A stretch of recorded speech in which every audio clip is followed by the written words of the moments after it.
Kids time. Today I'll be teaching you how to make Oobleck. Oobleck is a type of substance that when you put your hands in slowly, it just sinks in.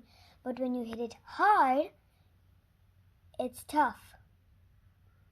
For this you'll need cornstarch, water. I'm using water with food coloring because I want the color.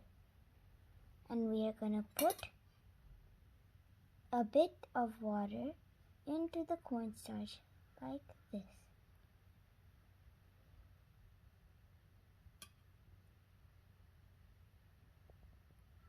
And then we're going to mix it and see if it's enough.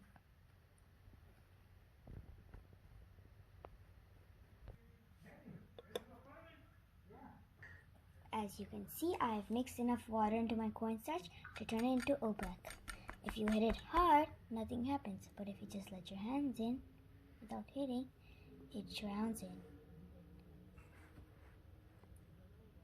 And now you have your Oobleck. Thank you for watching my video. If you liked it, press like and subscribe. Bye!